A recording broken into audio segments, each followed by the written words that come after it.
welcome to today's video. Today I'm going to be talking about manga bags and why I decided to start buying them and using them.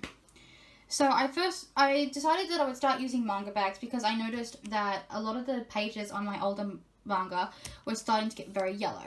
So I have the first volume of Fruits Basket here. As you can see, the pages are quite yellow, especially if you compare them to the newer volume that I bought only about 2 months ago. You can see that there is very significant yellowing. I didn't really notice it at first until I compared it to the other books. I didn't realize just how bad it had gotten.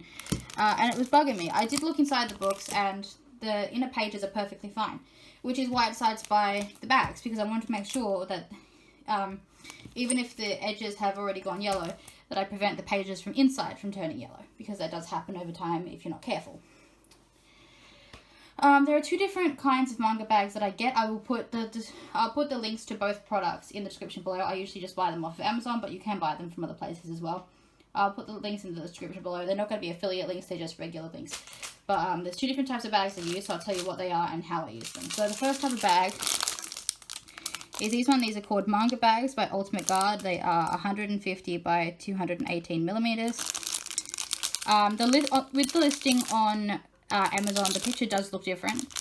There's a different label on the front. I think that they just upgraded their label at some point, and they just never updated the picture on Amazon. But yeah, these are the ones I use. They come in a pack of 100, which is quite a lot. At least it is for me, who doesn't buy that much manga that frequently. So these ones fit any standard size manga. So I have an example here.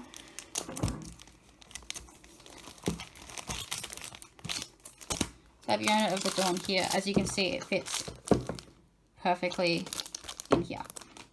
The only problem is if there are volumes that are slightly thicker, they might not.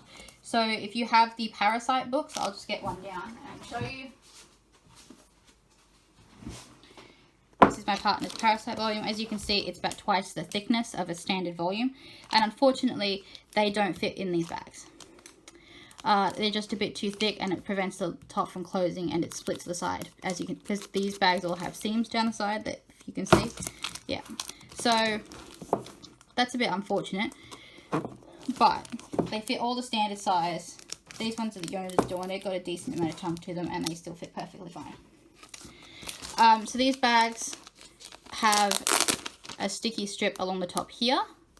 I think it probably would have been better if the strip had been on the top of the plastic flap instead. Unfortunately, I think that according to the reviews that I read, there was stickiness up here at one point, and then they moved it to here. I'm not really sure why they did that. Maybe they didn't want it sticking to people's book covers and stuff. I'm not sure. But these fit perfectly within here. So, but if you end up with some volumes that are slightly smaller, for example, some of these Sublime volumes are shorter than standard volumes, and things like 7 Seas volumes, like the Ancient Magus Bride, this is slightly shorter. And because of that, when you fold this over, it folds the top over the sticky part, so the flap won't stick. So what I do is I get washi tape. If you're not sure what washi tape is, it's just a kind of craft tape that's meant to be used on paper. So washi tape is different to regular tape because it's used on paper. So it's designed for you to be able to stick it down on paper and then pull it back up again. So I can just flick the corner up and pull it off easy and stick it back down, which is why I use this instead of regular tape. Also, in case it gets stuck to my book, I can just pull it off and I know it's not going to damage the book or any of the pages. So that's how I fix that problem that they don't fit. The second type of bags I use are for omnibuses and like 3-in-1s and stuff, and they are the Ultimate Guard comic bags. These also come in a pack of 100, I think. I don't know. It should say it on there somewhere. Oh yeah, 100 units, it says down the bottom. So these are 197 by 268 millimeters. So these are a bit too big for most omnibuses, I would say.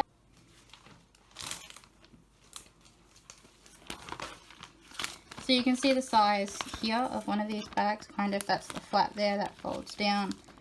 These again have the sticky part on here instead of on the flap, so they have a little thin plastic over that you just pull off and stick down. But because these are a little bit bigger, I've had to find different ways to stick them down. So again, I just use washi tape. So with the Fruits Basket ones, I just taped down the sides. I wouldn't do this unless you've read the volume and don't intend to read it again for a while. I just fold the side over and then tape it down on the edge so it sits flat at the bookcase, and neaten up the corners.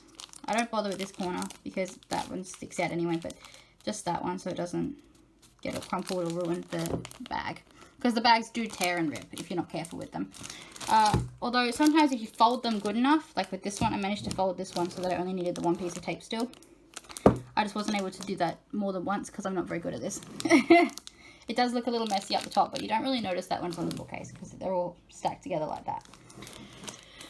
So again, it's just washi tape because it's just easier that way. Or with the signatures, I've used the bags on those as well. And again, I just fold the flat back, put one bit of tape there, one bit of tape there. And that way when you look at it from the front, it looks all nice and flush against it. Same with these.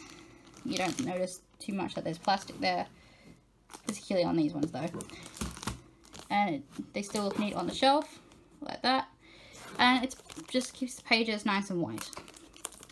It also stops them from getting things like dust on them, or if you have them around food and stuff like that, stops you from getting any stains or marks on your books. Or it also protects the corners a little bit, I've noticed as well. I've noticed that I was banging the corners up of my books, taking them in and out of the bookshelf all the time and moving around.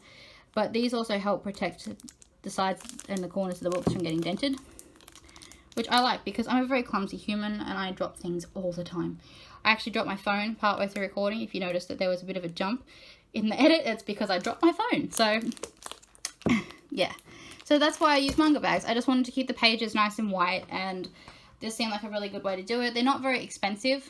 Like occasionally the price will jump up as things do on Amazon, but just stick it in your wish list, wait for it to drop back down, and then buy some when they get cheap. This might be a bit of a pain if you have a very large collection. I don't have a very large collection, so it wasn't too much of a hassle for me to go through and put them all in bags. It only took me like a couple hours to do, or maybe 2 hours at most to do all of them. But if you have a really large collection, I think it might be a bit of a task, which is why I decided to do it now instead of waiting until my collection gets bigger and bigger, and then it would have just been difficult. Once you do it all though, obviously then you just put them in bags when you buy them, and then you don't have to worry so much, unless you have gigantic hauls. But yeah, that's why I use manga bags. I just want to keep the pages nice and white. I want to prevent there from being any marks or dents on my books, and this just seemed like a cost-effective way to do that. So yeah, thanks if you took an interest in finding out what these manga bags are all about. Obviously, not everyone uses them. A lot of people don't, and that's fine. It's really up to personal preference how much you care about the condition of the book and protect the covers and stuff like that just from marks. It just seems like an easy way to do it. But yeah, anyway, as I was saying, thank you if you tuned into this video and you were interested. If there's any other things you'd like to know about my collection or any questions you have, let me know. I'm going to put the links to these products in the description below, and I might also put them as a comment just so people can find them more easily. They won't be affiliate links, they're just regular links because I'm not an Amazon affiliate. But yeah, thank you so much for watching this video, and thank you to everyone who has been leaving me a lot of feedback lately. I've got a lot of feedback and suggestions from people, a lot of positive comments, and it's been really lovely to see, and I'm just so glad that I get to be part of this online community. So thank you for tuning into this video, and I'll see you in the next one. Bye!